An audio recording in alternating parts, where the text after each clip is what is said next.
Okay, so the Diddy situation, it's way bigger than just Diddy, right? Everyone's focused on him, which makes sense given the allegations, the raids, and all that. But what if he's just a piece of something much, much larger? That's the question I've been digging into. It's like we're all staring at this one burning building, and we're not even looking at the forest fire around it.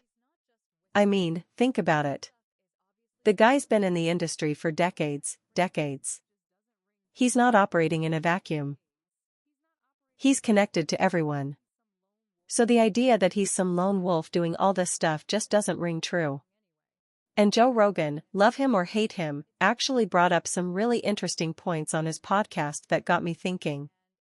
He was talking about the Epstein case, and it hit me, how did Epstein get away with what he did for so long? And more importantly, who was he doing it for?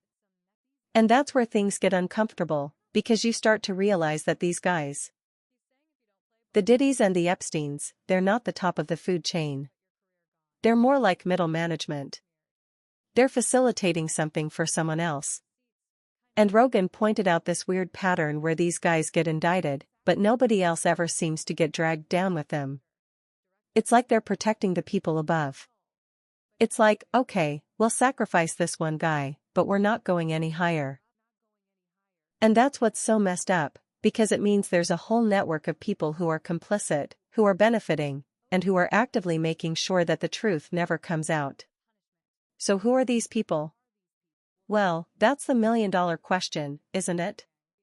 And it's not easy to answer, because these are people with serious power, people who can make stories disappear, people who control the narrative.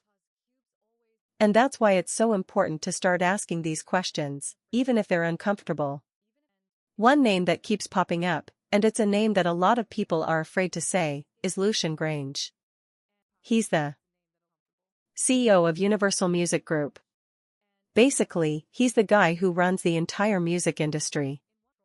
And here's where it gets really interesting. In one of the lawsuits against Diddy, Grainge's name actually came up. Music, the lawsuit alleges that Universal was basically providing the infrastructure for Diddy to do what he was doing, that they weren't just a music company, but a protection racket. Think about it. Diddy's making millions, billions, even, for these labels. They're not going to ask too many questions about where that money is coming from, are they? And if they do know what's going on, are they really going to risk jeopardizing their entire empire? Probably not. And that's why people like Grainge are so important to understand, because they're the gatekeepers. They're the ones who decide what gets seen and what gets buried. And if they're protecting Diddy, then who else are they protecting? Candace Owens actually called this out, and I've got to say, she's usually not my cup of tea, but she was right on the money here. She said the reason the mainstream media wasn't covering the story was because of Grainge, because he has the power to shut it down. And that's a scary thought, the idea that one person can control what information we have access to. But it's not just Grainge. There's a whole network of people involved, lawyers, publicists, fixers. People whose entire job is to make problems disappear. Music, and they're all connected. They all know each other. And they're all protecting each other. It's like this secret society that operates in the shadows, and they're the ones who really control what's going on. And that's why the Diddy story is so important, because it's a chance to finally pull back the curtain and expose these people for who they are. Okay, so then you've got to look at Jay-Z, right? Diddy himself has said that Jay-Z is one of the only people in the world who can call him by his real first name, Sean. I mean, that's pretty significant. They're clearly super tight, like brothers, basically. But here's the thing, why hasn't Jay-Z said anything about all this? He's usually pretty vocal about stuff, but he's been completely silent on the Diddy situation. And that's weird, right? You'd think he'd come out and say something, even if it was just to distance himself, but nothing.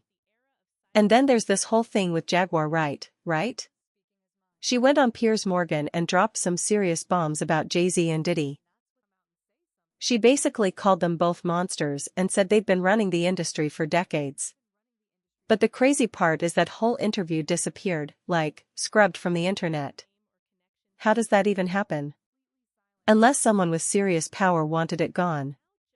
And it makes you wonder, why would Jay-Z's personal lawyer suddenly get involved in Diddy's case?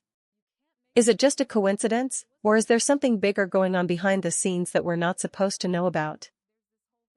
It just feels like there's a lot of smoke here, and where there's smoke, there's usually fire. Joe Rogan talks about this all the time, too. He says, these high-level elites don't handle their own messes. They hire these super expensive lawyers and fixers to make problems go away. Guys like Alan Grubman, you've probably never heard of him, but he represents everyone from Diddy to Bruce Springsteen.